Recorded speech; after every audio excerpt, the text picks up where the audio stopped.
This episode is brought to you by Novilla Mattresses. Are you single, but planning on having another person in your bed now that the world is returning to normal? Well, to my knowledge, it is important that your bed isn't uncomfortable. However, you don't want to break the bank in the process of buying a new bed. That's why I sleep on a mattress made by Novilla. Meet their Bliss Organic Memory Foam Mattress, perfect for those who want a cool, dry, undisturbed sleep throughout the night, made with organic bamboo charcoal fiber, excellent motion isolation, cooling gel-infused memory foam, fits all bed frames, and reasonably priced between $179 and $369. Perfect for if you want an inexpensive mattress for you, your children, or even for your guest room. Using promo code Schweezy or the link in our description, you can save 10% on any purchase through Novilla directly. Again, that's 10% off using promo code Schweezy. A reminder that when you use our links and promos, you directly support this show.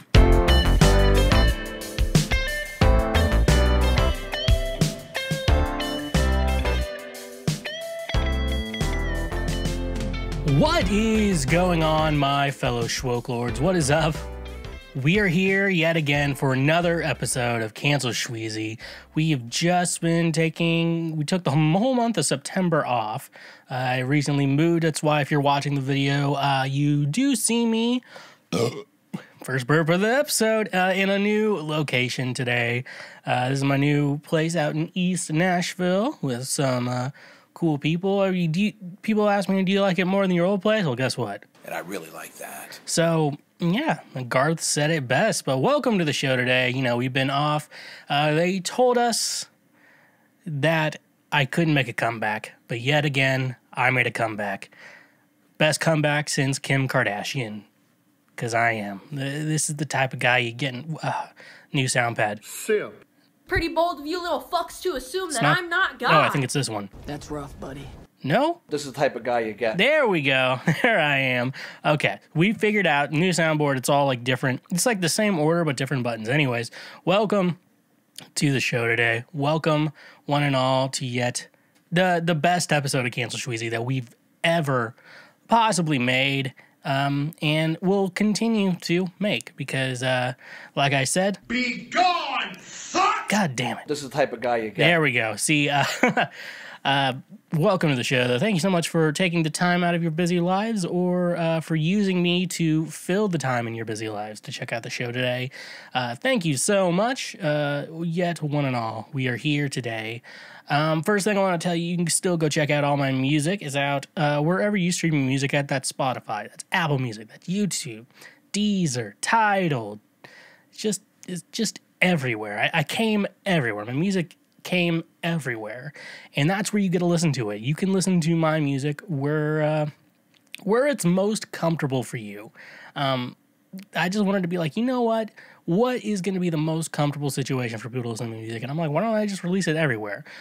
Back in June, which feels like forever ago, I released Ride or Die Volume 2. Last December, I released Ride or Die, which is now considered Ride or Die Volume 1. And I really like that. And, you know, I'm another UP King. I just have some singles sprinkled out everywhere. Go check that out. Go stream my music nonstop. That is the only thing you should be doing when you're not listening to this podcast is, listening to this podcast, as well. Which is now, I'm going to have it coming out on Wednesdays for a minute. I want to see if Wednesdays are going to be a better day for this show to come out. And, we'll see where everything goes from there. You know, I just decided, I think Wednesday, because with the Monday releases, because I wanted it to be pretty short turnaround, and that would mean I have to record on Friday and have to work through the weekend. So, Monday, that means I record on Mondays, and then release the episodes on Wednesdays, which is really cool. I like that. So, like I said, go check out my music. Now that I'm in my new place, I have not streamed for about 2 months.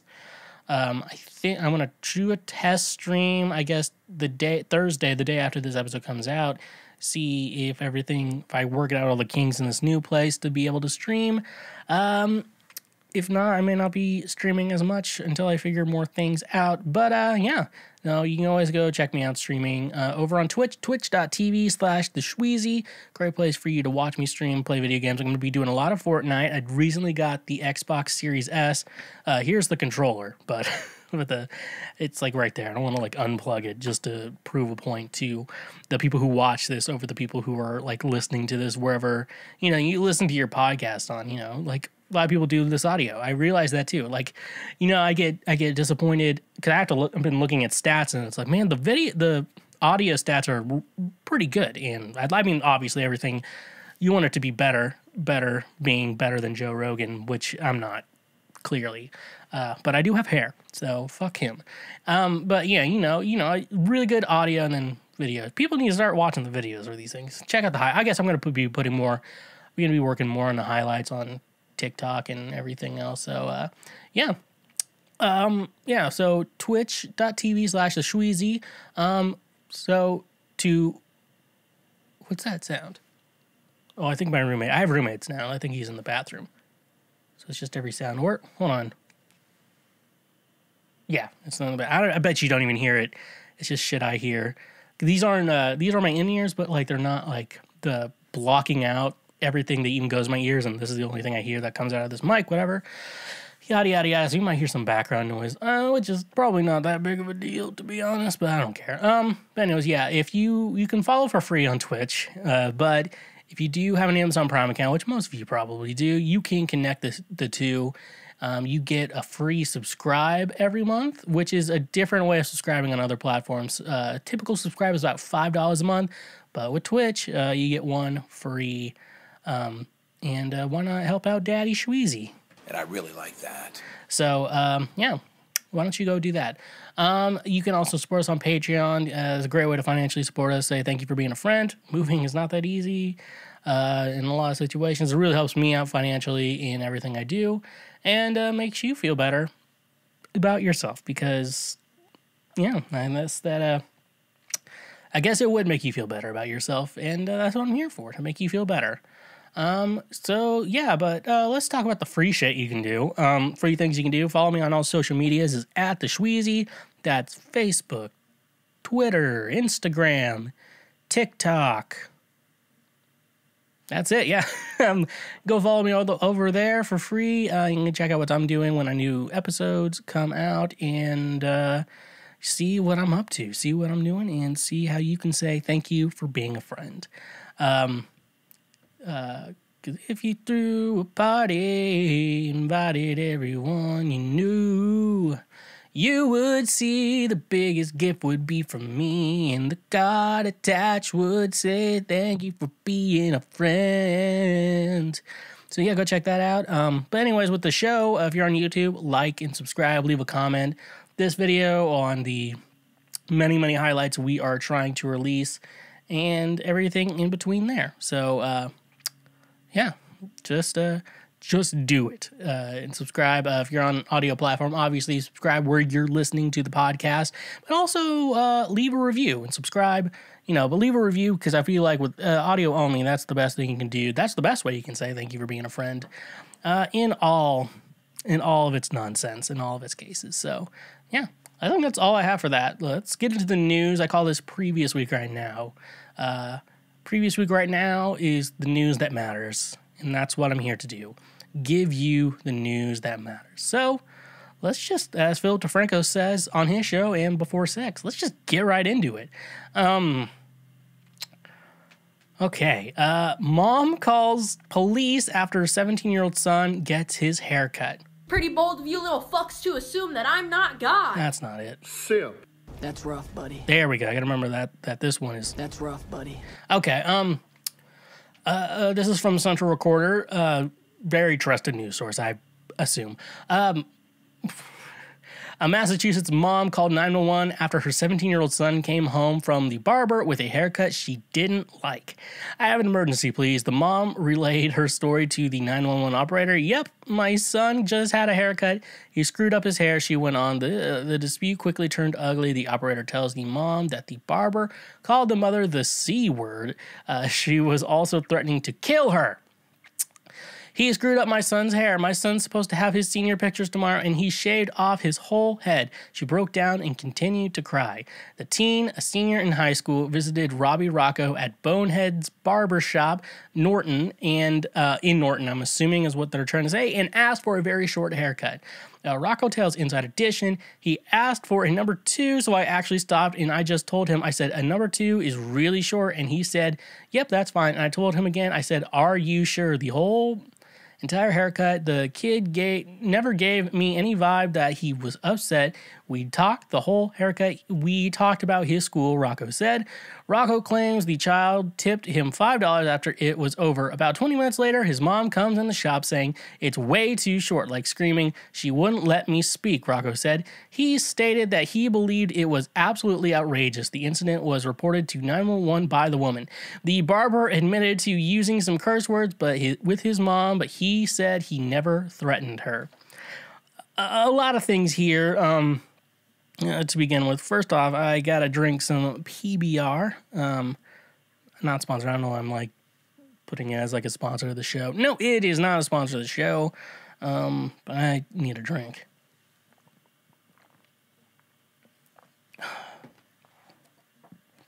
Okay. So, first question. He is 17 years old, so I gotta give him that. In regards to the haircut, is he okay with the haircut? Because it kind of just seems like it was a situation where he sounded like, yeah, that's fine, and they made sure, because a lot of times if you're a good barber, which sounds like this guy at least is,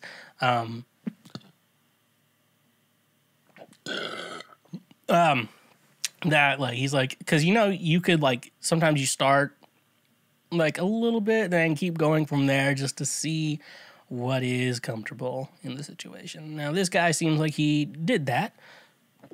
Man, yeah, I forgot beer makes me burp. Sorry for people who get mad at me burping. And so, yeah, I guess he seemed like sure.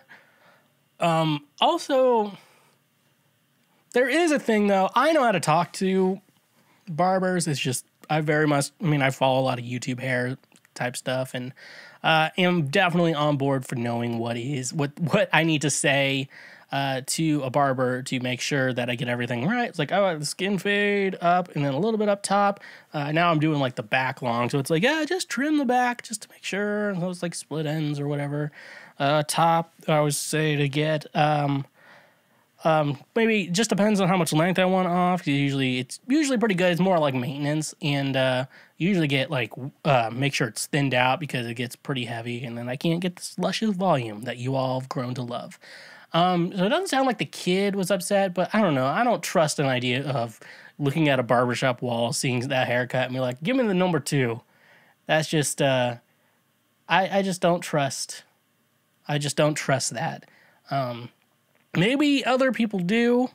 I know a specific friend who has his wife cut his hair, which has to be a replacement for his mom cutting his hair. That's rough, buddy.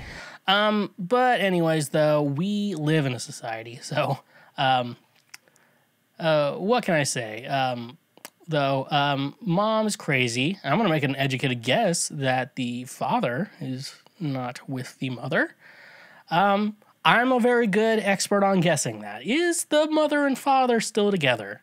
In this situation, I guarantee the father's not in the picture.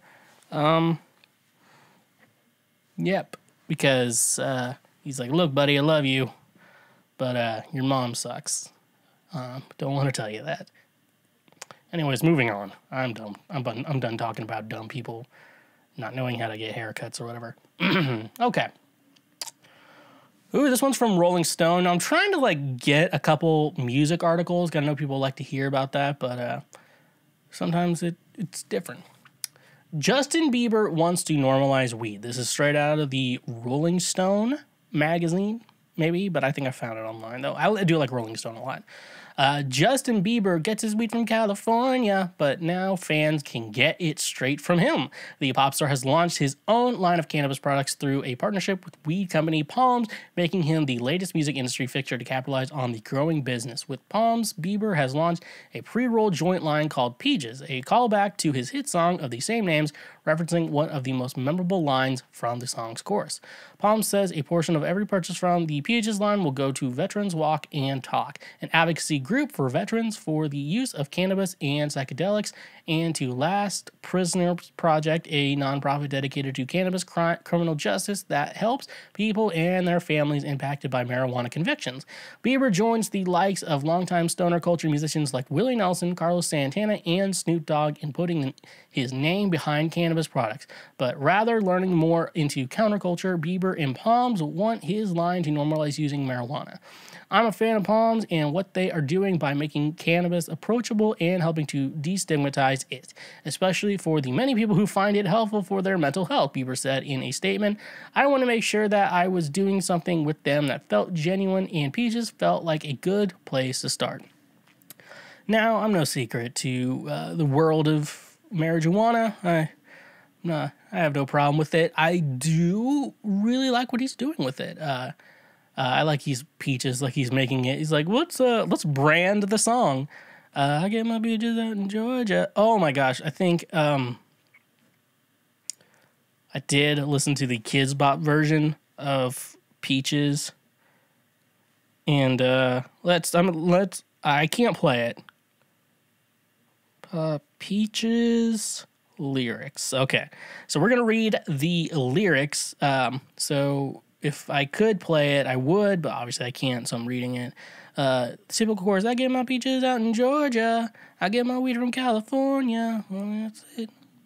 I took my chick up to the north, yeah, badass bitch. And I can't remember how it goes from there. So let's read the Kids Bop version. I got my peaches out in Georgia. Yeah, that's it. I got my dream with California. Yeah, that's it. I took my friend up to the north, yeah.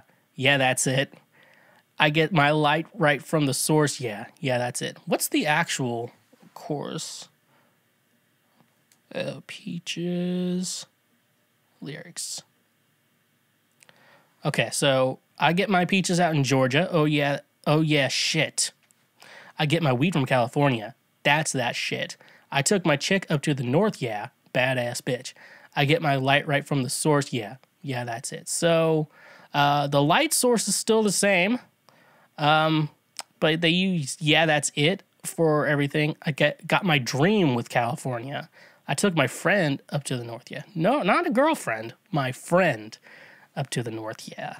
So I took not my chick. I took my friends up to the north, yeah. Yeah, that's it. Not badass bitch. Yeah, that's it. So that's funny. In regards to that, no, I really like the idea with veterans for cannabis and psychedelics. I'm not getting into any like microdosing on mushrooms. I don't know. I've never tried mushrooms, but it just sounds like a fucking panic attack waiting to happen for me. Cannabis, though, it's good. It's that good shit. But yeah, it's different with veterans. I guess when you're discharged, hopefully honorably, weed isn't a problem. I do know that if you are in the service, is like if you can't. Getting caught smoking weeds can be bad because they go by like different laws than other citizens. So it's weird like that. But I do like the idea that they're helping doing it with criminal justice and stuff like that, because that's the problem. And I feel like as a white guy, you hear about all these like fun activities you can do with weed, and then all of a sudden, like, you're like, oh yeah, there's a bunch of people in jail for having weed. And like, we're out here doing fucking yoga with it. So, yeah. So anyways, though, if you can, get some peaches from Justin Bieber, folks. That's what I can say. Jerry Seinfeld jokingly apologizes for uncomfortable romantic undertones of Bee Movie. Straight up from the Hollywood Reporter.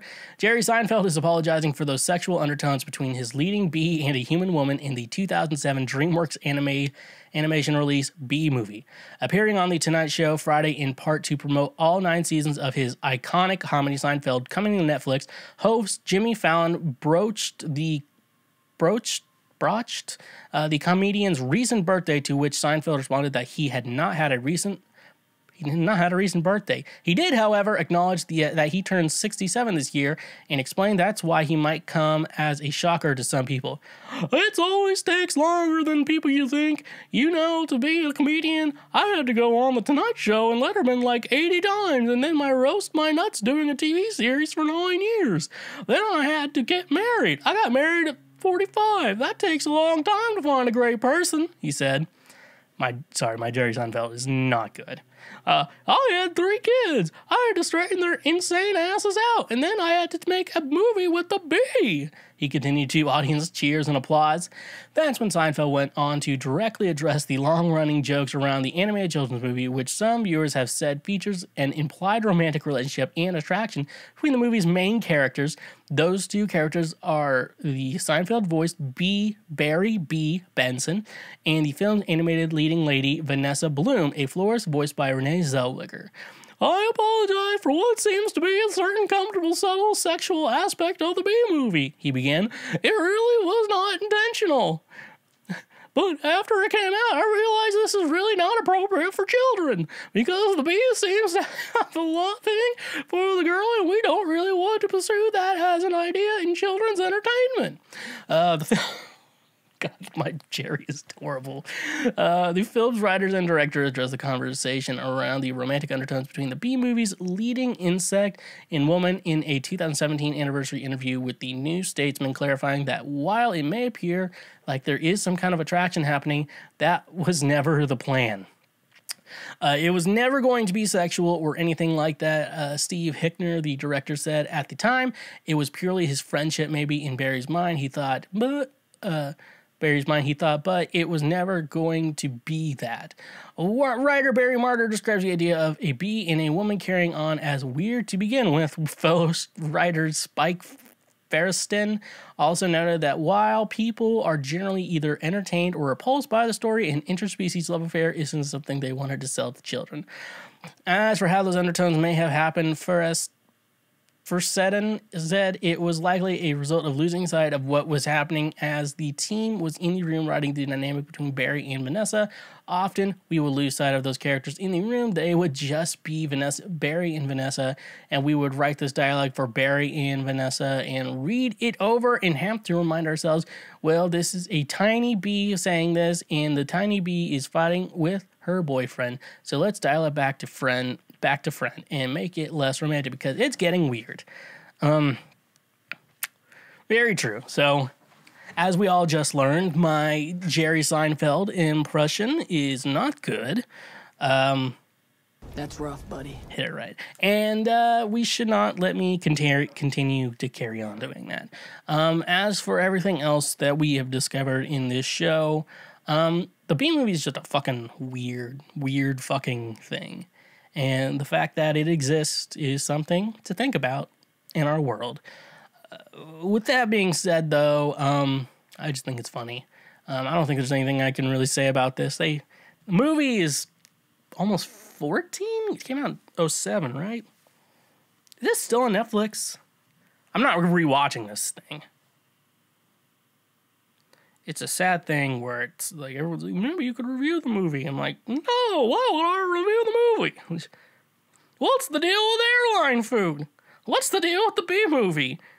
Is it about a bee or is it about a... It is still on Netflix. So if you want to watch it, it's on Netflix.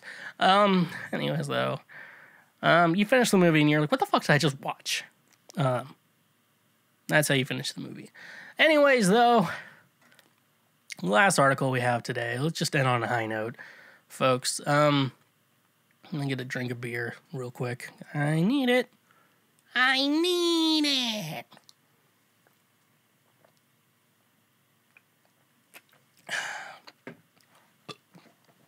Ugh. Kickstarter launched for the fart pedal, a guitar pedal that turns your tone into fart noises. Guitar World. My hair looking okay? Okay, we know what matters. When it comes to assembling a pedal board, there are a number of effects that simply have to be there. Delay pedals, reverb pedals, and overdrive pedals are all must-haves, as are distortion pedals, compressor pedals, and fart pedals? Wait, what? I'm reading the article, folks. Wait, what? We can't imagine any of you out there have been searching for an effect pedal that turns your guitar tones into fart noises, but just on the off chance you have, it is with mixed emotions that we can confirm your search is finally over. Enter the fart pedal, a bespoke, not our words, fart sound effects machine, which is custom tailored to guitar amps and tuned for live performances, because why not? And as an added layer of gravitas, this is all very serious stuff. After all, each pedal will come with a signed and numbered letter of authenticity. Conceived and designed by self-labeled Serial Silly Projects guy Steve Gadlin, who identifies an inexplicable fart pedal-sized gap in the market. The fart pedal has recently gone up on Kickstarter, with Gadlin seeking financial backing to put the pedal into production. Said Gadlin, sometimes you Google something and you realize it doesn't exist, so you pull up your bootstraps and you invent the damn thing yourself. A few months ago, after an exhaustive Google search at 2 or 3 in the morning, I realized no such thing existed. I approached an engineer friend of mine, John Halverson, and asked, is it possible, as they would say on Ancient Aliens? Well, he told me, Steve, of course it's possible, but who the heck is going to want a guitar pedal that turns your guitar noise into a fart noise? Well, I sure as heck would. So how does it sound? Well, we aren't sure if really good is the correct term to use, but it certainly offers up some pretty realistic sound effects, and thanks to the onboard wet/dry toggle switch, you can dial in a whole range of fart noises seriously. Still unconvinced? Check out bassist Amos Heller, whose credits include Taylor Swift and Thomas Rhett. Sounds like a Nashville guy. Put the fart pedal through a blind review in the video below, which we're not showing because copyright. The results are, as you can imagine, quite spectacular, especially when Heller's serious 2-minute preamble is rewarded with a barrage of squeaky fart noises. And if that doesn't succeed in selling it to you, don't worry, Gadlin and company have recorded a series of quick-fire snippets that show how the fart pedal copes with classic rock tracks.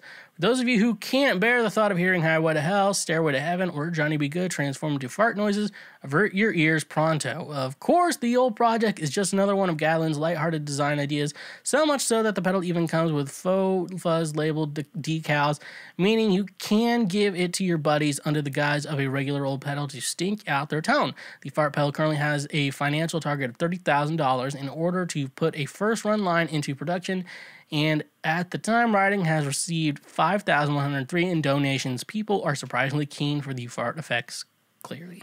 You know, I've heard guitar pedals. I've heard, a lot. I've seen a lot.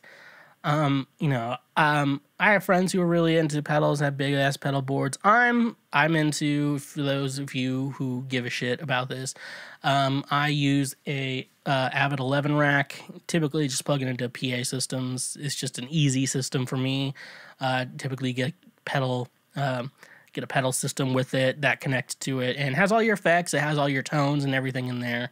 That's what I use. I'm very simple. I'm a basic bitch.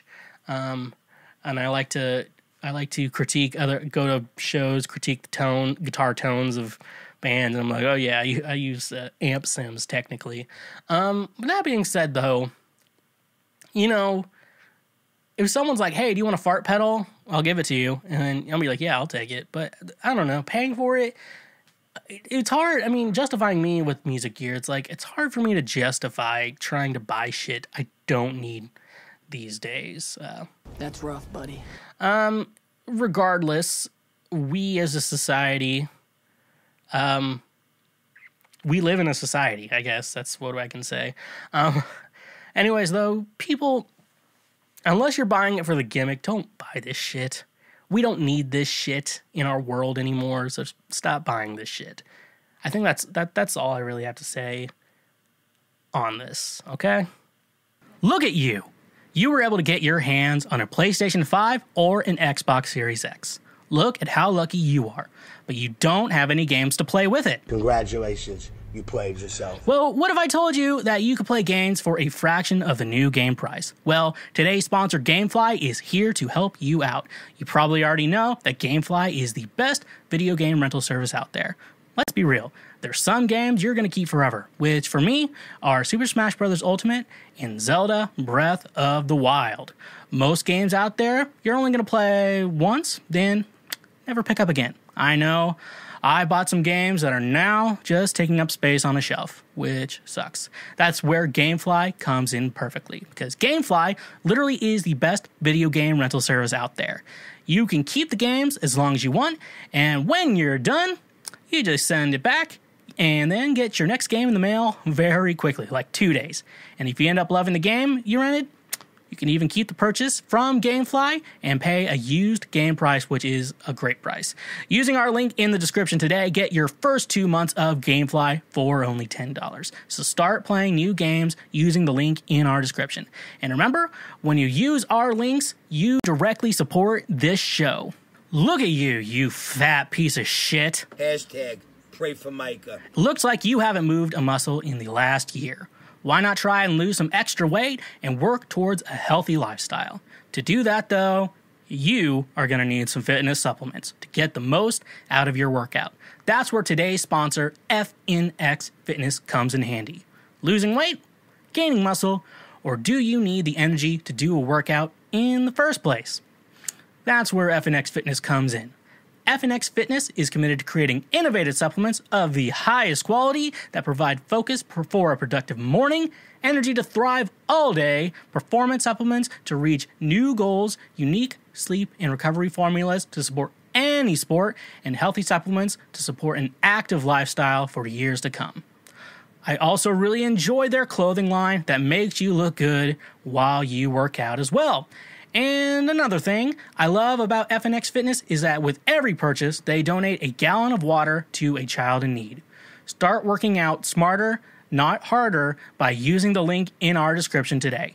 You can save 15% on your purchase, so go save 15% on some of the best supplements out there when using the link in our description. And remember, when you use our links, you directly support this show. All right, so since I've been gone for nearly a month, I feel like it is important that I go over what I've been watching on TV, because what's more important than TV? So, first off, I watched a couple a show that's on TLC, shortened for the Learning Channel, folks, because folks, I can't get enough of that shit. And also, I need to make sure I want to feel good about myself. So I watched a show called Extreme Cheapskates. So this is a show on the Learning Channel, TLC, the Learning Channel, where people just find ways to live so cheap and uncomfortable. It's both sad and out of their goddamn minds. And so I thought, as a good person today, that I would go over my favorites, because Jesus Christ. And I'm like trying to like figure out on my end, you think it's like a mental health problem? Is it like some sort of trauma? Like I'm trying to figure out like what's the deal, man? So part of me, I think it's a fight or flight type thing I'm thinking about when I'm watching the show, that like people are just like trying to do their best to stay alive, and so like they're doing whatever the hell they can. I think Josh texted me. Nah, it's nothing important. It's just a response to a meme. So but anyways, no, looking at this show though, so the best episodes I'd have to say on Extreme Cheapskates has to be the episodes where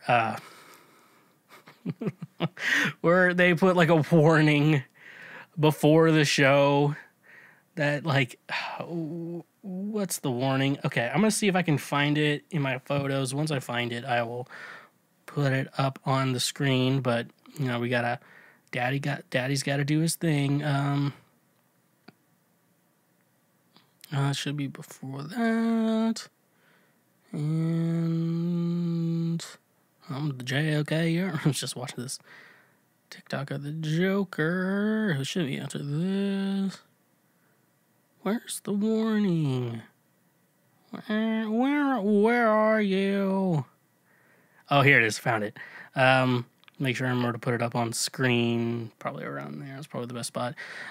Some of the money-saving methods depicted in this program are extreme and are not necessarily intended to be imitated. I'm like, Jesus Christ. If you have to put that, like, TLC's like, we can't be having people, like, imitate this at home. We can't be having people do this shit. So, therefore, they don't. So TLC has to put up that. So I thought today, as your daddy Schweezy, I like that. I would go over a couple of my favorites from the show, and from there I can make snarky comments. So let's just get right into it. First up is Kate. Kate is she's a woman from New York. And I gotta say, this is like the first episode, I think, and she is straight up just out of her fucking mind. And she also has this annoying voice like, oh, you meet people like this, and people don't realize that garbage food is actually pretty good. She has just like a weird voice. It's not a foreign voice. She is Asian. I wasn't gonna bring that up. I was gonna try to not bring that up, but then I just started talking about how she talks. And I have to point it out that it's not like a foreign accent. It's just a weird English-speaking way she talks.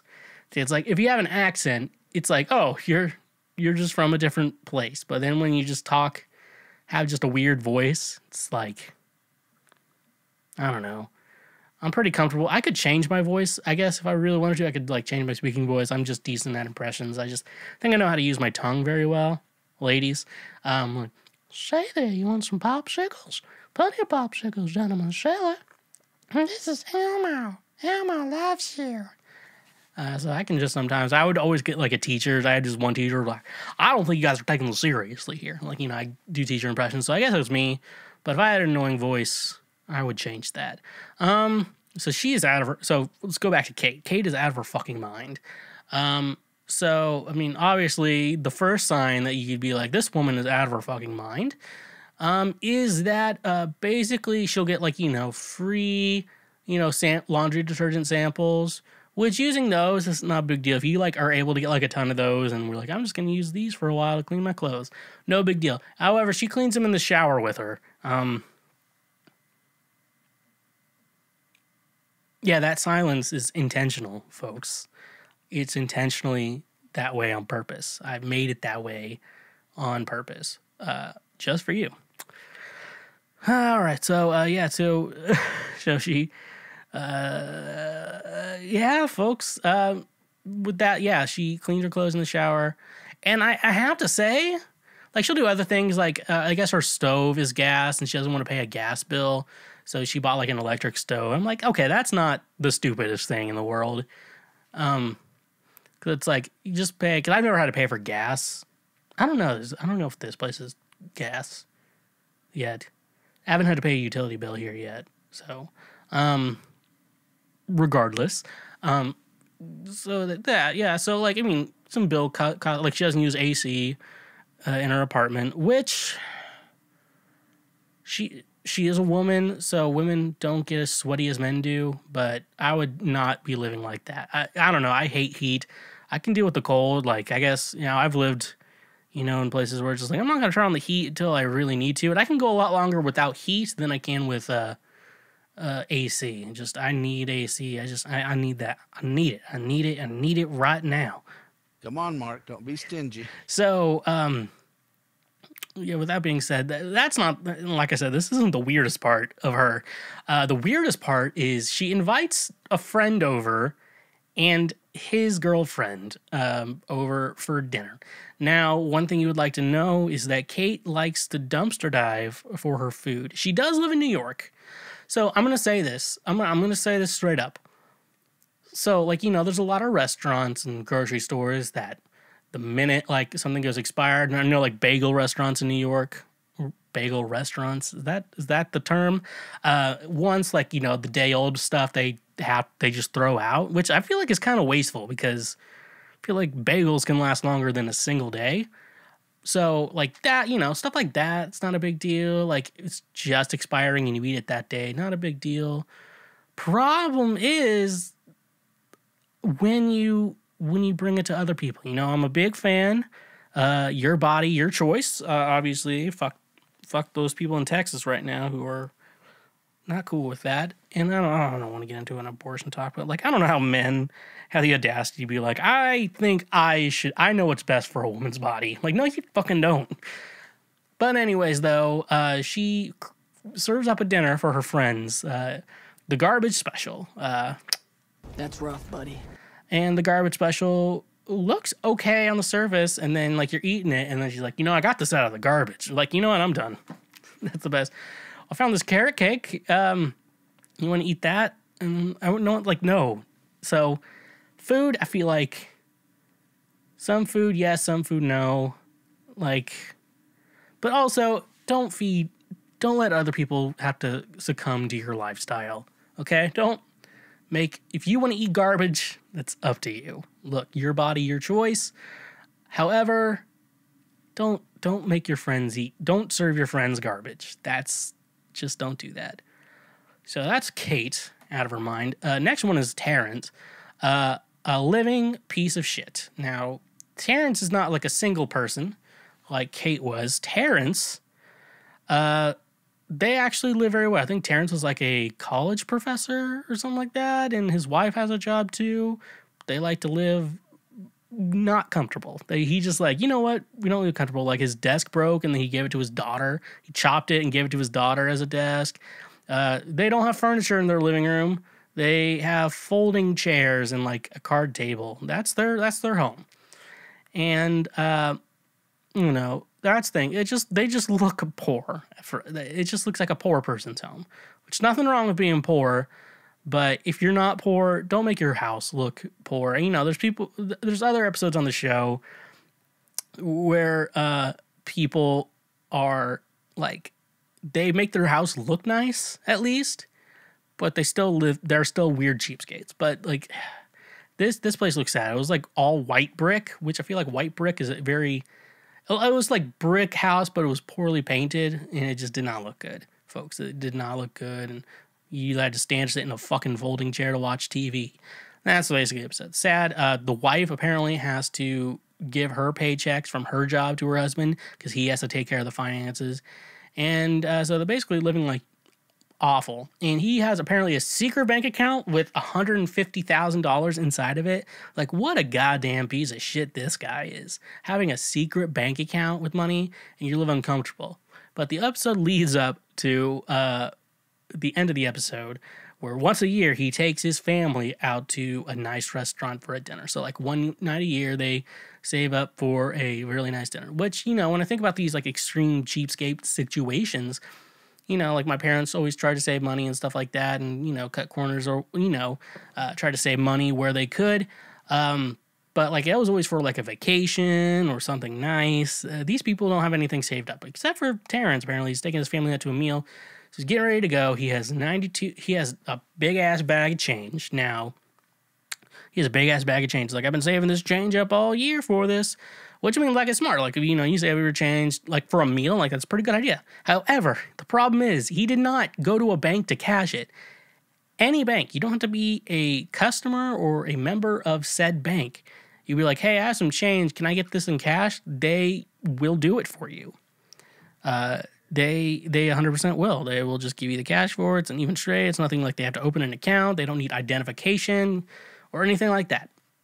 It's just, yeah, that's literally it.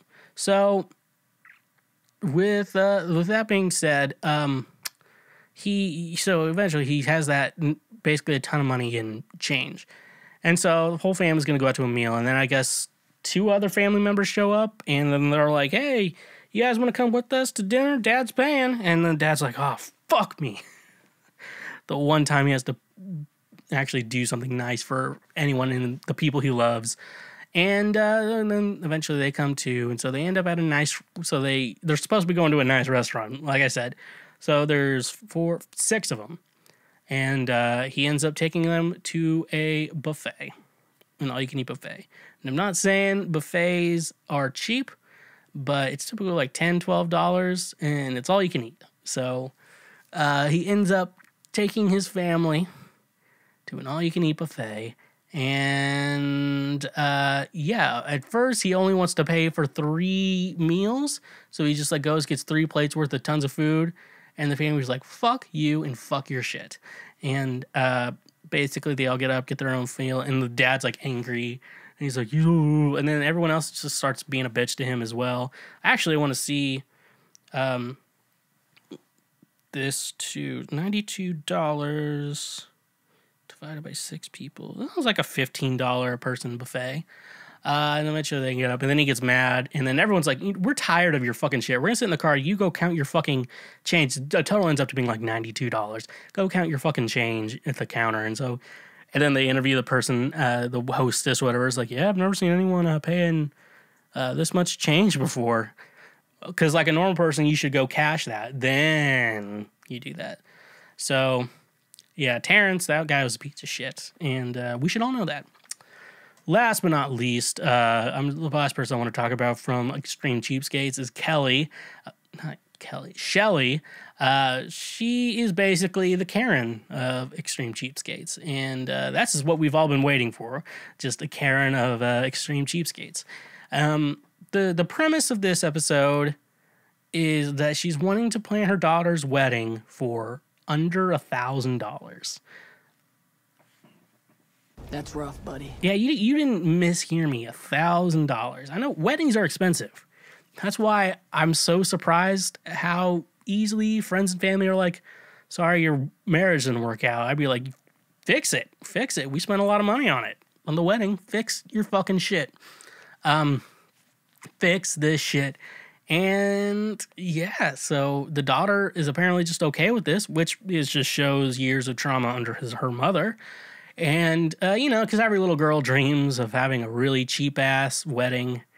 And every little girl dreams of the things I'm about to tell you that did. They got married in a gym, probably because they could do it for free, like a high school gym. Like, this is in a high school. I did have a friend who got married in a gym, but it was a whole different situation. It was a place him and his now wife met. It was a whole youth home type of situation. We're not getting into that. This is in a gym, and it was bring her own booze, which honestly, I would be fine with that. Someone would be like, it's a bring your own booze wedding. I'd be like, thank you for still allowing me to get drunk. I've been to too many sober fucking weddings, and I'm over that shit. And then they get the wedding dress at a thrift store. And I think there was a stain on the dress or like rat feces or something. So they try to get an even better deal on the thrift store wedding dress. Just what every little girl dreams about on their wedding day in a gym. Mom's ordained to marry her. And yeah, every little girl dreams of that. It had the most magical wedding day. And everyone else is just putting up with this shit. Oh no, the best was the mother-in-law. Mother-in-law is like, I thought it was kind of weird, but I guess they're pulling it off. Like the mother-in-law is like, I guess just Shelly has just like this alpha Karen energy that everyone's like, you know what? I think this is weird, but I guess we're going along with it. Like, I guess we don't have a choice in the matter of what's going on today. And that's what happens. So yeah, so that's Extreme Cheapskates, folks. It's actually a really fun show to watch. And you're just like, you know what? I'm not as big of a piece of shit as I thought I was. And you know what? I'm gonna live with that. And drink to that.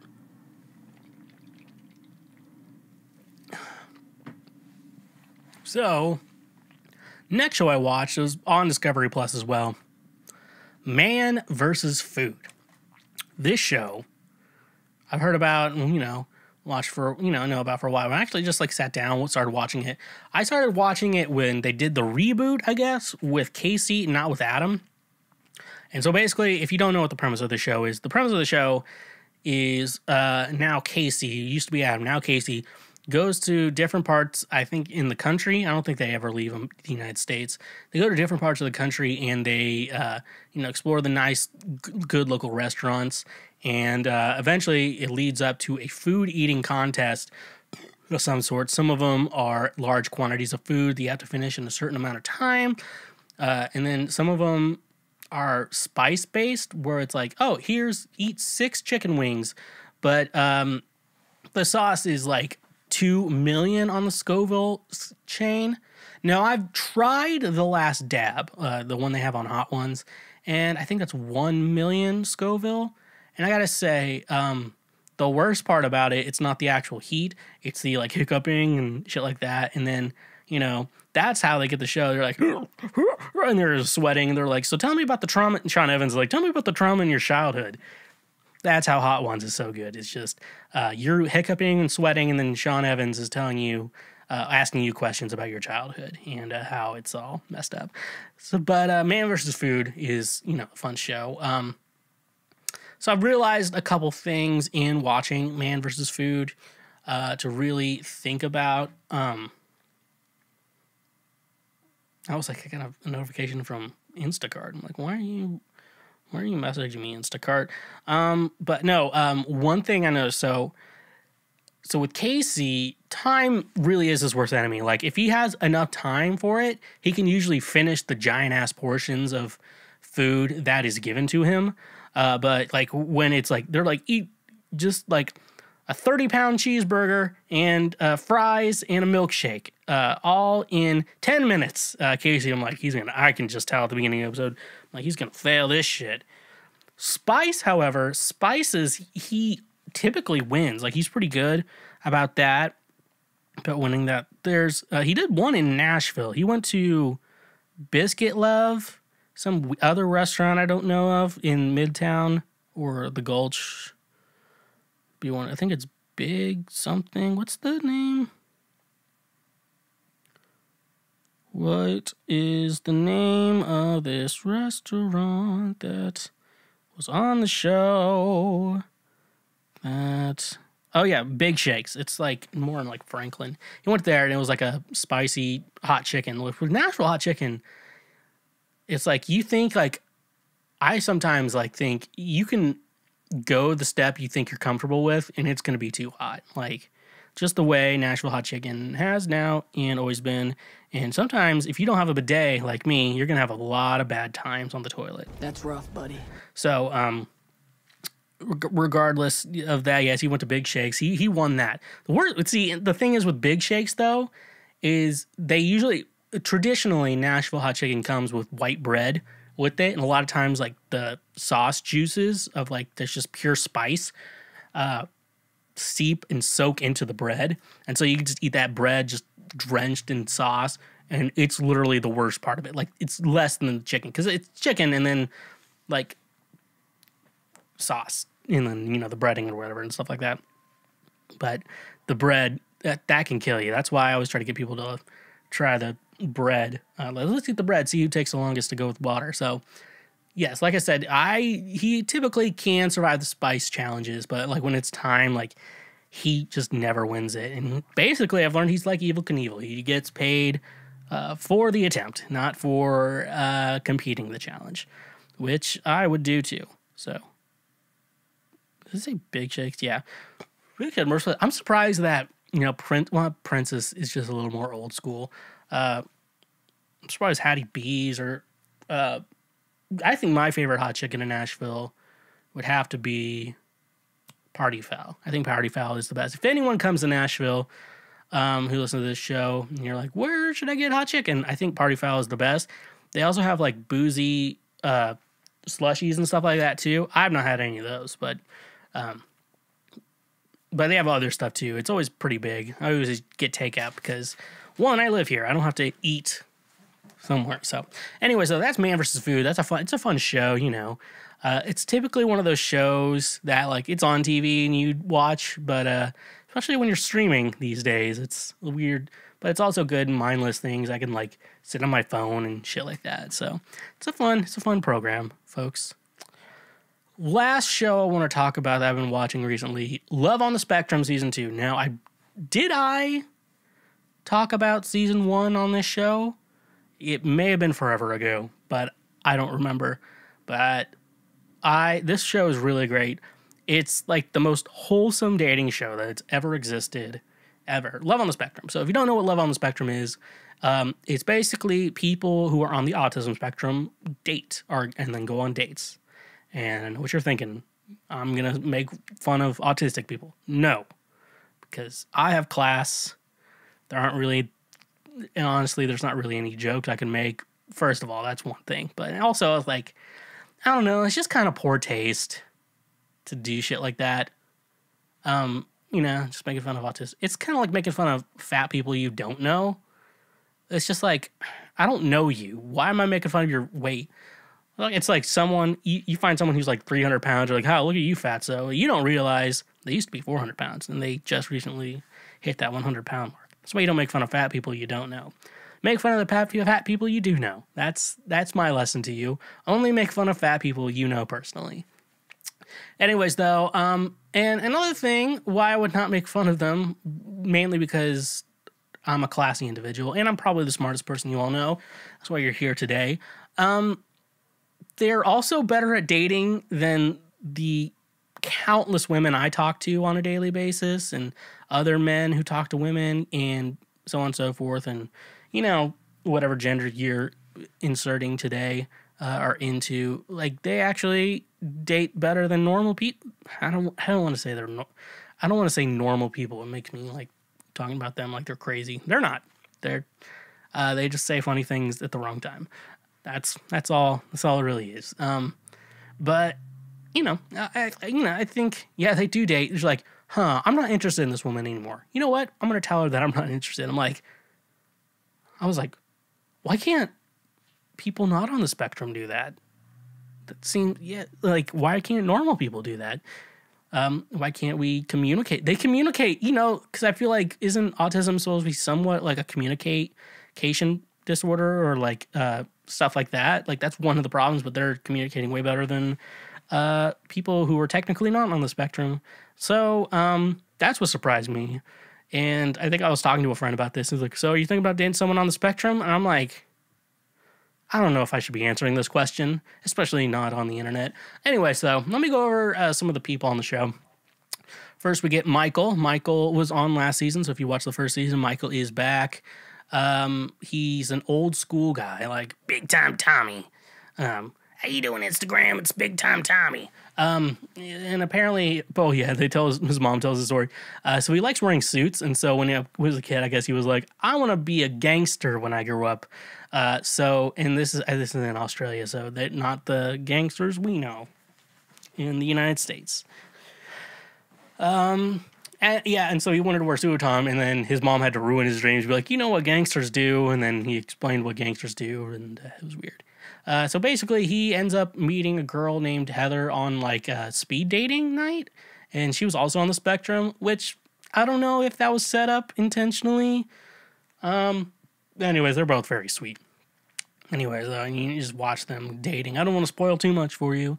But anyways, he's really into Buddhism and horoscopes and stuff like that, which is weird to me because isn't that what women with no personalities are into?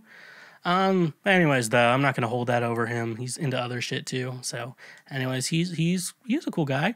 Next up is Ronan. He is a ginger. That's not any specific reason. I just wanted to point that out. He's really into like F1 car racings and stuff like that. And, so that's basically what he likes. Everyone, it seems like people on the spectrum seem to have one specific interest. And, I guess this is F1 racing. Anyways, he ends up meeting a girl named Katie. She has Down syndrome, but they don't bring up she has Down syndrome on the show, which is not a big deal. But also at the same time, I'm like, why didn't they bring up she had Down syndrome? Anyways, though, I don't know if that was a big deal. I was just pointing that out. They don't bring up she has odd Down syndrome at all in the show.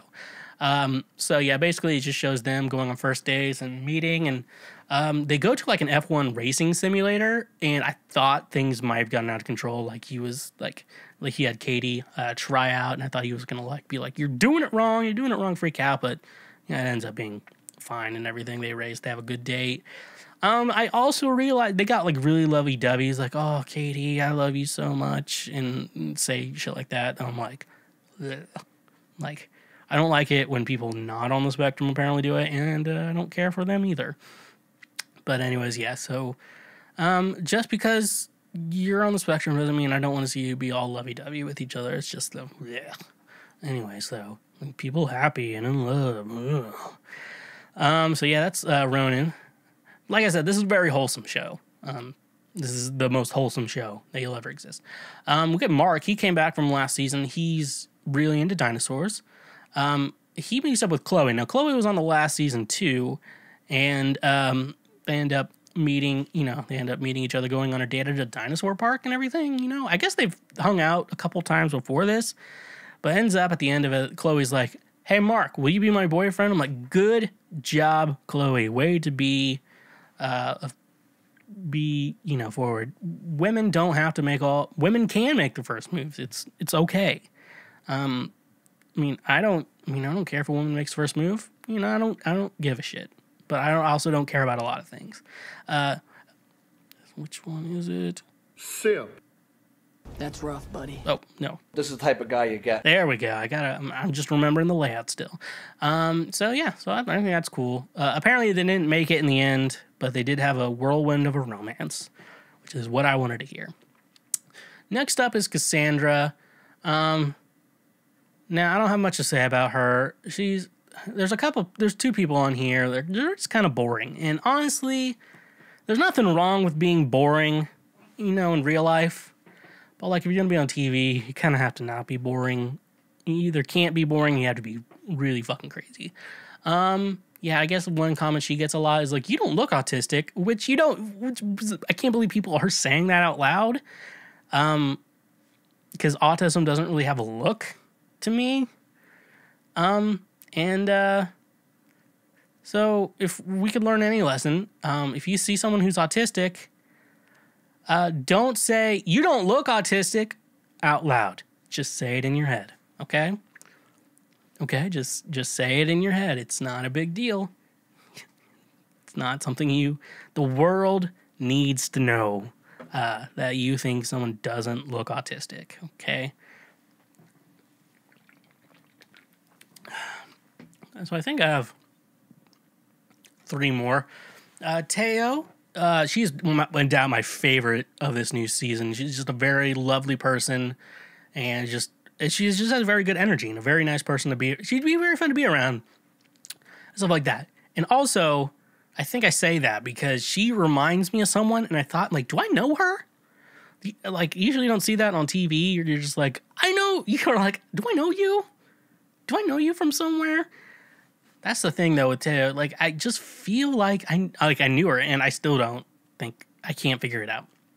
Even if she just reminds me of one specific person, can't figure it out. But anyways, like, yeah, she's awesome.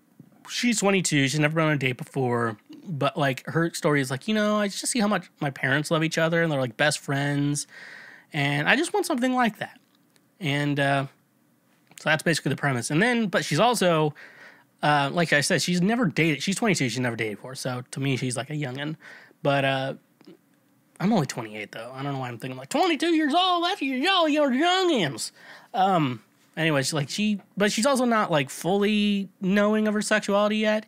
Which I guess a lot of people are gonna be watching shows like, how do you not know if you're gay or straight? I'm just like, I don't know. Some people are okay with both and don't know. It's like you don't know what you're like.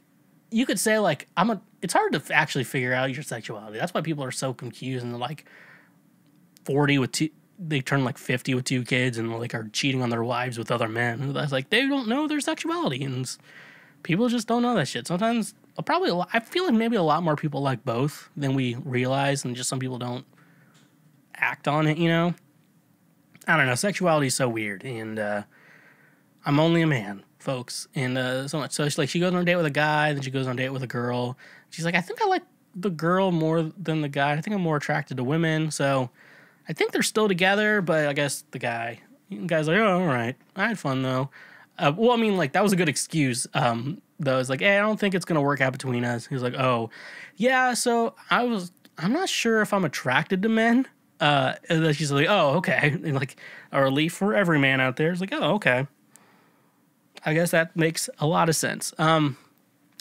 That's their love story, and I guess it's going well these days. Like, Taylor's like a great person. She's probably the best part of my favorite person on the entire show. So, with that being said, let's move on. Jaden, he's also kind of boring, which, like I'm telling you, it isn't bad to be boring. Like, at some point, being boring means, like, you have your life together. And what does that say about me? So he is bisexual, and he's very much aware of that. So he goes on a date with a guy and a girl, but he ends up getting a relationship with a guy because bros before hoes. That's all I really have to say about him. He seems like a nice guy. He does some weightlifting and stuff like that, so good for him. He didn't really seem... Oh, yeah, he knows a lot of, like, facts about stuff, so that's kind of thing. Final couple I have Jimmy and Charnay. Okay, so the reason why they're like a normal couple, but Charnay looks very similar to a friend's ex-girlfriend who is really crazy. Like, I'm telling you, she is crazy.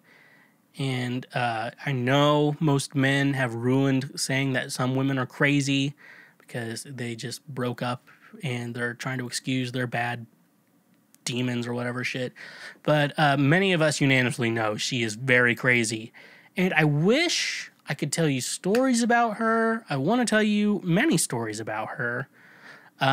But from what, I don't want her back in my life or interacting with me in any reason, even if I don't say her name, just telling stories about her. That's rough, buddy.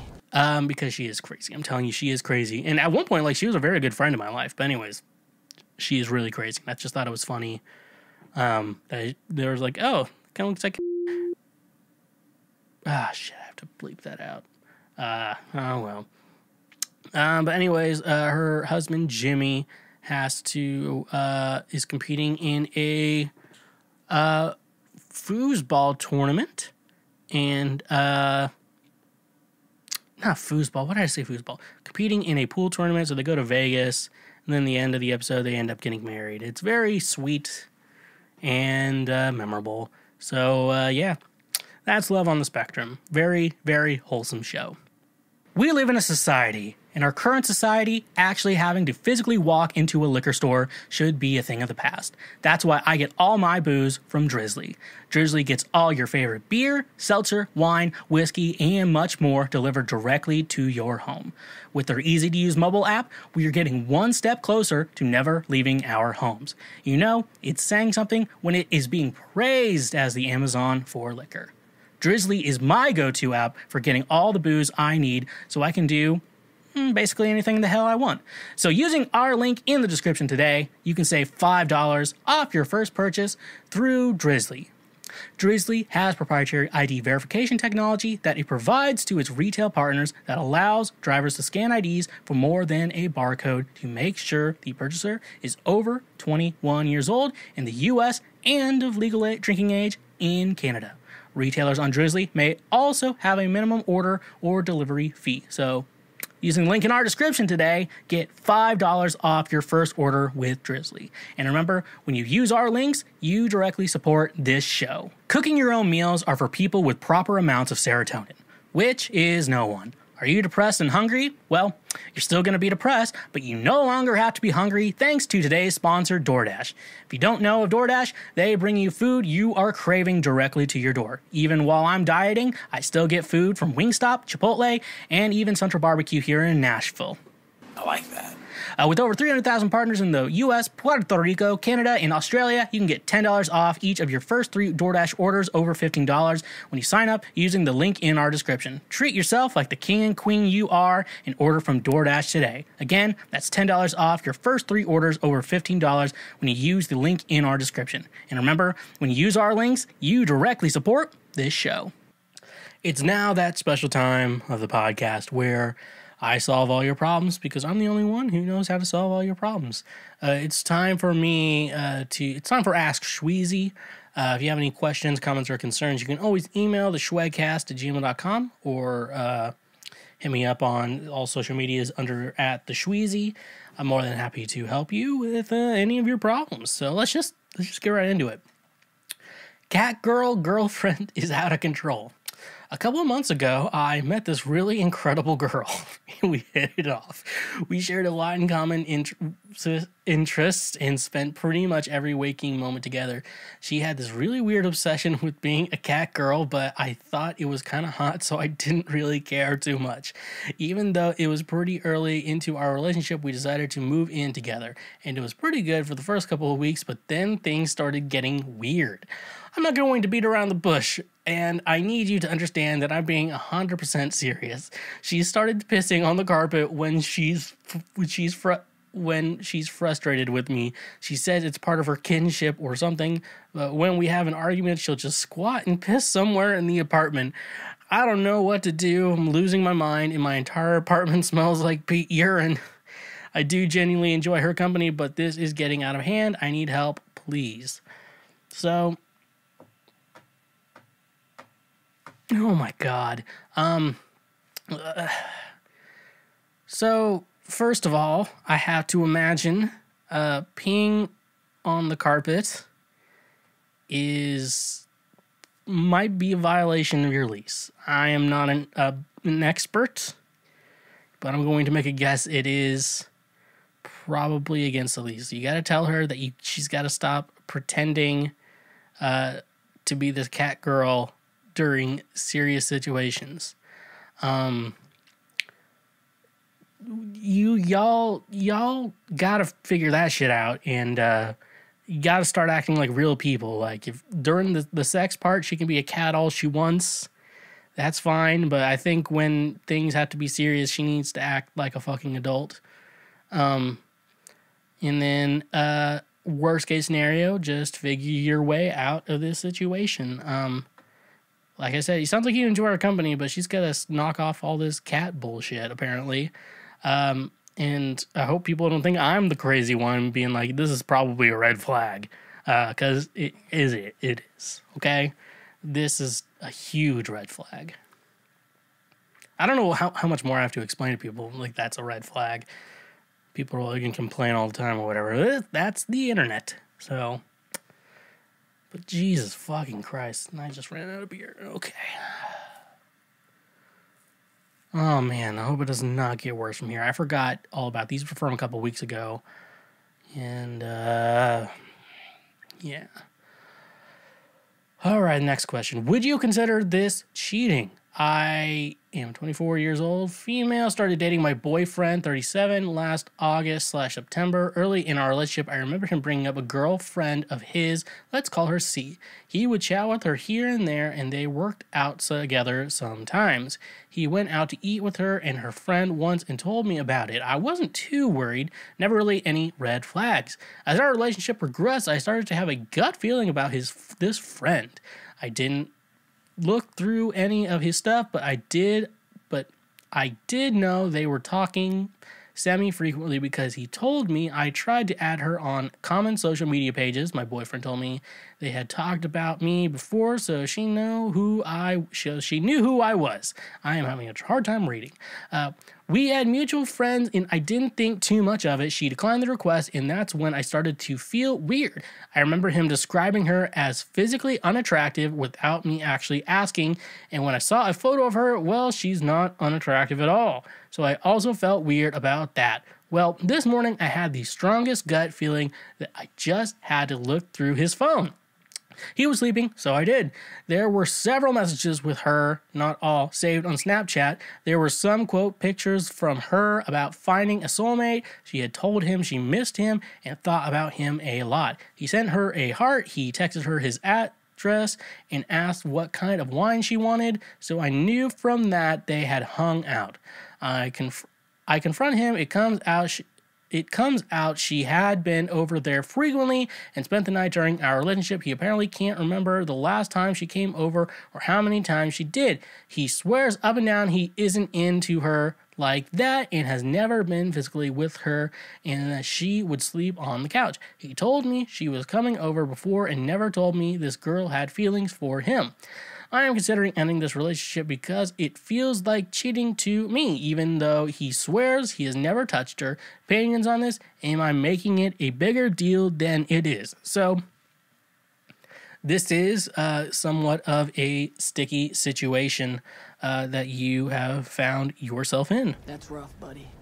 And with that being said, what can I say? So, this all comes down to the gut feeling of how much you trust your boyfriend. What I will say here, if you do have some trust issues with him, underlying trust issues from previous past experiences, that is a red flag there that he could be cheating on you. But honestly though, I do surprisingly try to look on like the good side of things and try to believe that people are good, even though I've pretty much learned that most people are pieces of shit. But I really want to tell you in regards to this situation, like you can't trust her, obviously. She's crazy. You can't trust her. Honestly, you should try to give him the benefit of the doubt that he is not lying in the situation. Doesn't sound like he's doing too much hiding though. Like if it's still saved on his phone or whatever, like he's not trying to hide that shit. Because usually when guys are trying to hide shit, they put an effort into it. Doesn't look like he's putting an effort into it. In my mind, just my gut reaction to this situation, I think he's not cheating on you. And I don't think he finds her attractive, but she's probably into him. And that's going to be bad for that relationship, to be honest. So he's going to have a problem there. But honestly, though, if the feeling to you is that he's cheating, you might have to end it. But I would suggest giving him the benefit of the doubt in that situation because I think he might not be lying. It sounds like to me he's not lying. But I'm just the expert on this situation. So, yeah. All right. He looks at my Insta stories but doesn't respond to my text. Or if he does, takes a day to do so. What gives? I've been on 2 dates with Andrew and we both agreed we had a connection. I won't be able to see him for 2 weeks because next week he is playing sports with his friends. He mentioned this to me on the second date, and that's okay. Yesterday he had to finish a paper for his MBA and didn't respond to my text I made at lunchtime. I added a few stories to my Insta and he saw all of them. Yet he won't text me. I won't text him again because I am not desperate and won't stoop low and spam him. But this frustrates me. Has this happened to you? What gives? This is frustrating. Surely if you can look at my stories, you can respond to me. Now, my general reaction is if someone says they are bad at texting, I will also assume they're bad at monogamy. That's just my typical common reaction to this. But this is a different situation. He looks at your Insta stories, but he won't respond to you.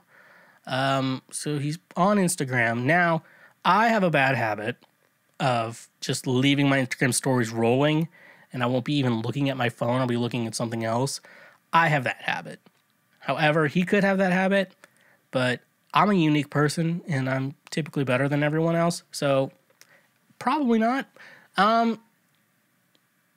Yeah, I don't know. What was the text you sent him? 2 weeks, paper, a few stories on my Insta, and he's on long, yet won't text me. Yeah, it doesn't sound like you're being desperate, stooping so low. If this is like a common theme in the relationship, I think I will agree with what I said before. If he's bad at texting, he's going to be bad at monogamy. And I think that's just those aren't like two facts that are mutual to each other, but they typically are found in the same people. People are bad at texting. No, you're not. You're not bad at texting. You're bad at texting ... So it's always the words that are silent that people are bad at. That's always the secret. It's like, I just don't want to be in a relationship right now. It's always the silent ones. It's the, I don't want to be in a relationship right now with you. So I think that's the situation you got yourself into, my friend, and it's okay. It's probably not worth it. Yeah, he's getting an MBA, but he still plays sports, so it's like, if you're not gonna be a professional, no one wants to fucking watch you play sports. I don't know. I think intramural sports are weird to me. There's like, oh, you were barely good in high school, couldn't do it in college, but you're doing it now. It's like, well, to me, it's like people trying to play in bands when they're not trying to like make a career out of it. I'm like, this is just fucking sad. I don't know. That's just me. I'm a different person. I identify as a fucking threat. I think that one works too, but I was trying to put. This is the type of guy you get. So, anyways, here we go. My boyfriend and I had sex while I was blackout drunk. How do I approach this with him? My boyfriend and I have been together for about a month now. The other night, we had sex while I was in and out of consciousness. We were both drinking and I blacked out from only 3 drinks. I do believe that he didn't know and that I consented, but I hate that I can't remember consenting or doing the thing I apparently did that night. I tried confronting him about it and he just said, I noticed you were drinking way too fast. Maybe slow down next time. How do I talk to him about this and mention how I feel? This is kind of a big deal to me, and he doesn't seem to care. Okay, so I don't think he's... So he may not be communicating this situation correctly with him. What it sounds like is that when you're blackout drunk, you don't want to have sex. But you may consent to it, but you shouldn't have sex. So I think what you need to communicate is that, hey, when I'm blackout drunk and not going to remember anything, let's just not have sex. Even if I am consenting, just don't have sex with me. Just leave it at that. Because what it sounds like is you didn't communicate that properly. You're like, I was pretty drunk last night. I can't believe we had sex while I was really drunk. He's like, yeah, you should probably slow down next time. It sounds like he didn't understand.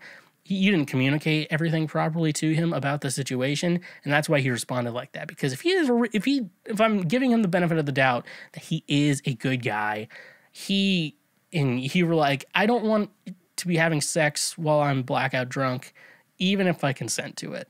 You should maybe communicate that when you're sober. You just got to be straightforward. Women do have an occasional thing to try to subtly make a man try to notice something. Don't do that. Just say it straightforward to him. He will get it if you just say it out loud, even if it's not an easy conversation to have. That's rough, buddy. This is what you have to do, and This is the type of guy you get. so just be a little more straightforward. It just sounds like there was a communication error in the communication that you did have in the situation. May I suggest using words? maybe use some words. That's the stupidest fucking shit I've ever said.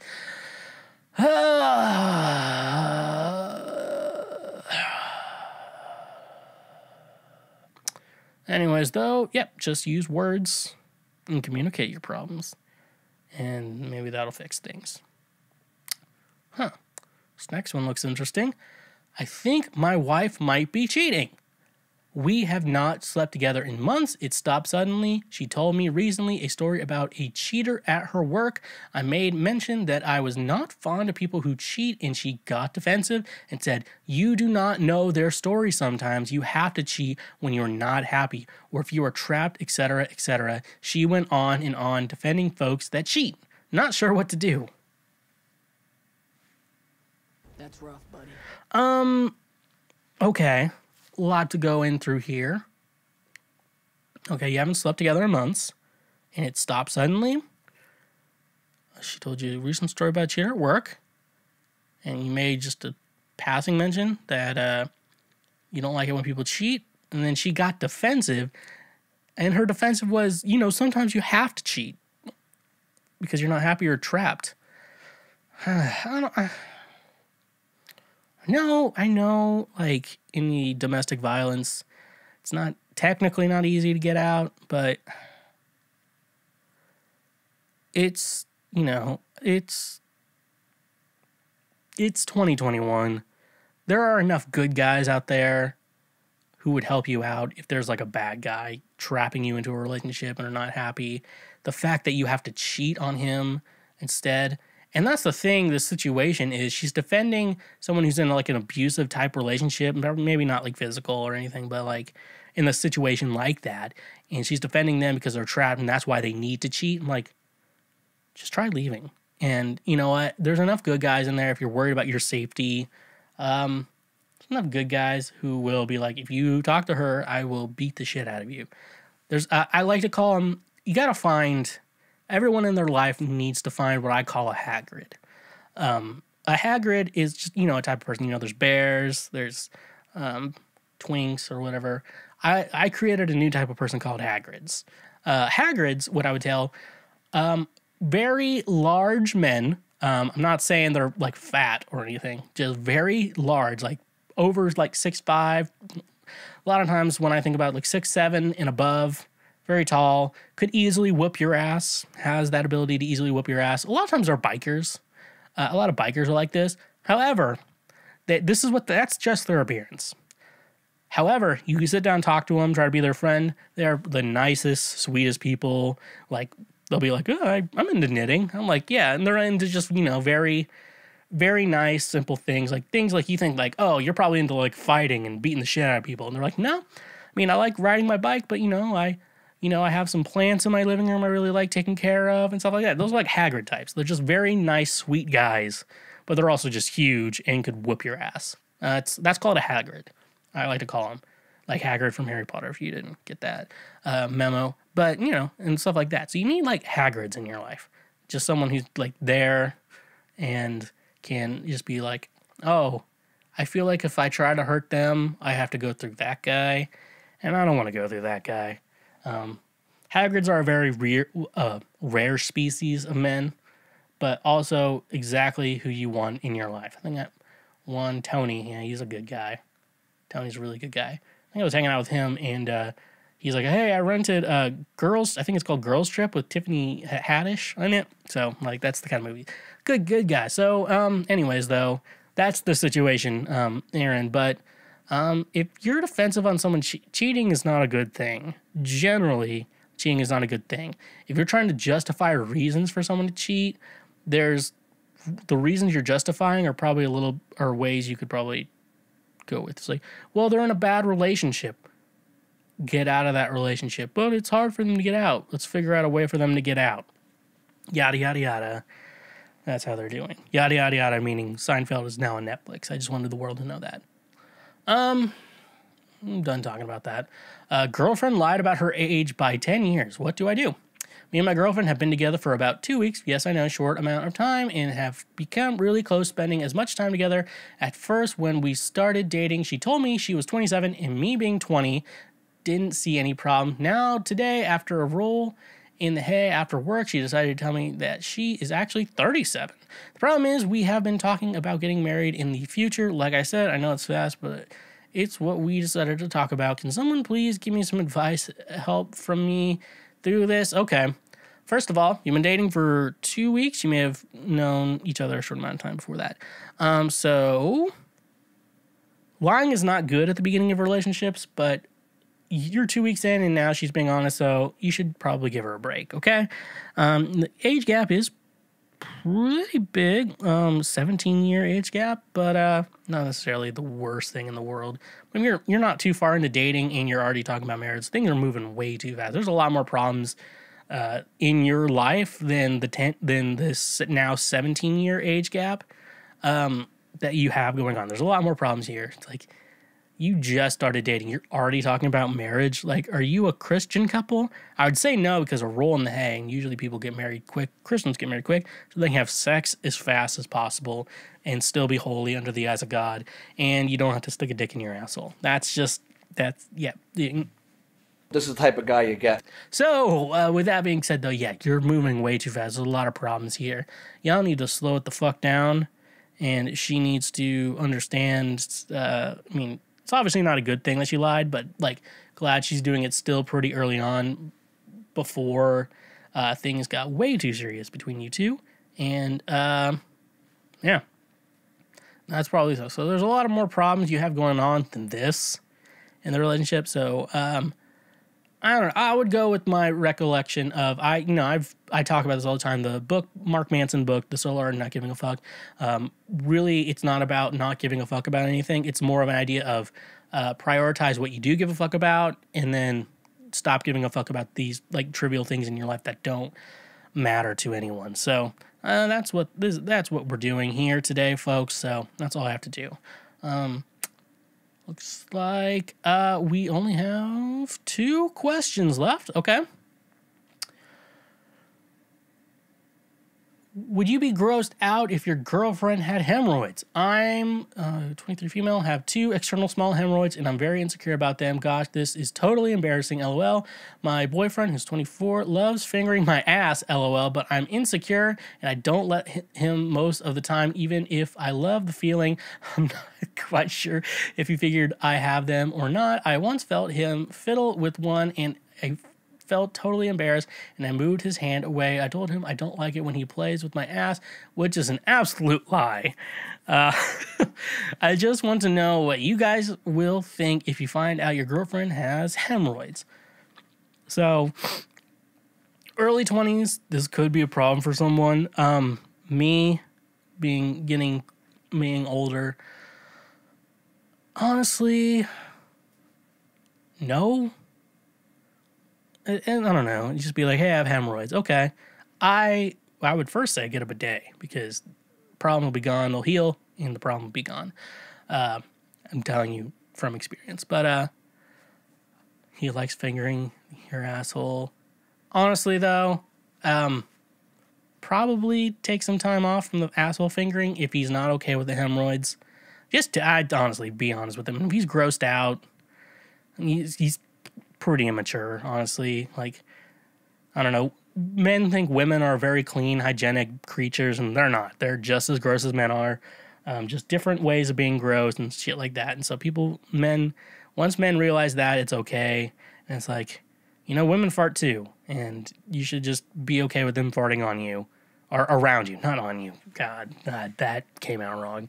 Farting on you. Farting around you, because that'll happen. And you could be like, hey, can you not fart during sex? And that's not an unreasonable request for some people. And yeah, so I feel like you should be able to tell him, be like, hey, you can keep fingering my ass if you want to.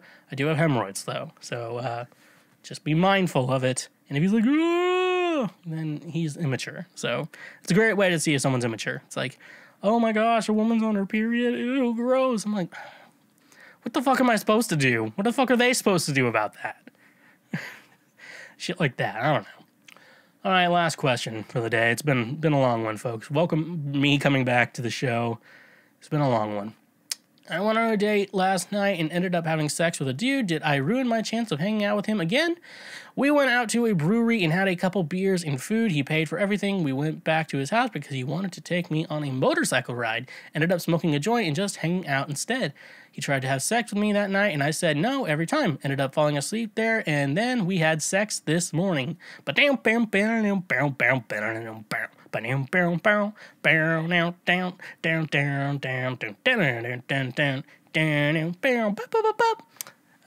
It was in the heat of the moment, and I don't know if I regret it or not. He was really sweet, saying things like he liked me a lot, and he was so excited to meet someone that vibes so well with him. Let's get our dogs together to play. Let's go on a hike, etc. He didn't kick me out, but I had to leave to go to work. He walked me to my car, gave me a kiss goodbye, and said, I want to see you again.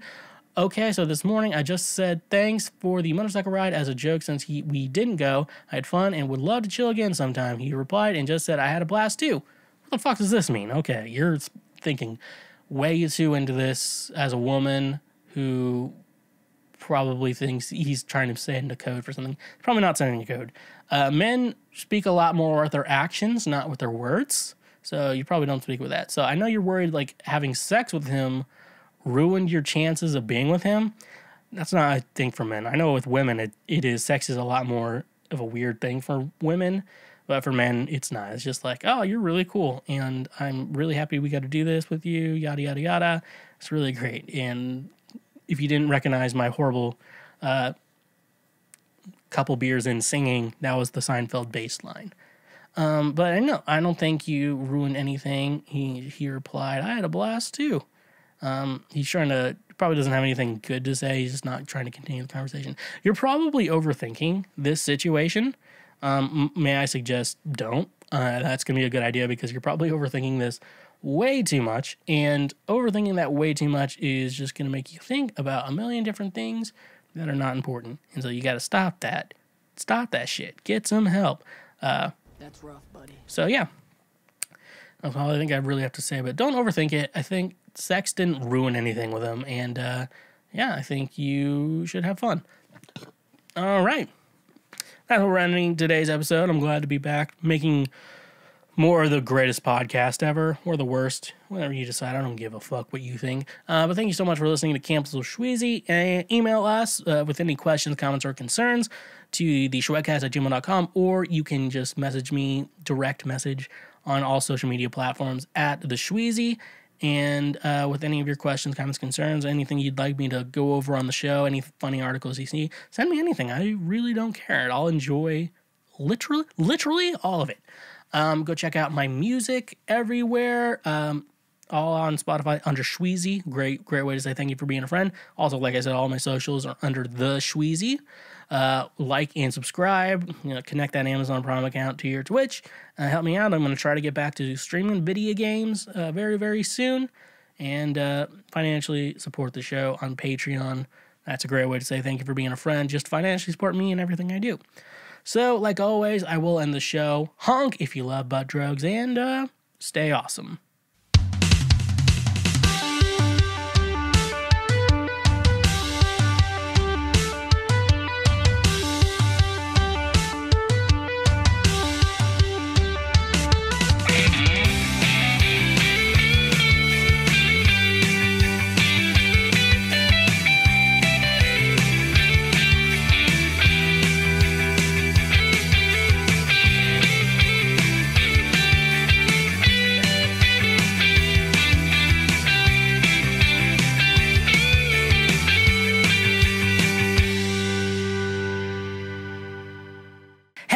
Finished a full episode of Cancel Schweezy. Thank you so much for finishing the full episode. You made it this far, and I am super proud of you. If you want to support the show even further, we do have a Patreon page where you can financially support the show, keep us going financially, and being one of the top-ranking schwoke lords that I know that you can be. And thank you so much. Make sure you like and subscribe this video if you're watching on YouTube, or if you're listening to the audio, make sure you subscribe and leave a review wherever you're listening to the podcast. Thank you so much. And like I said before, stay awesome.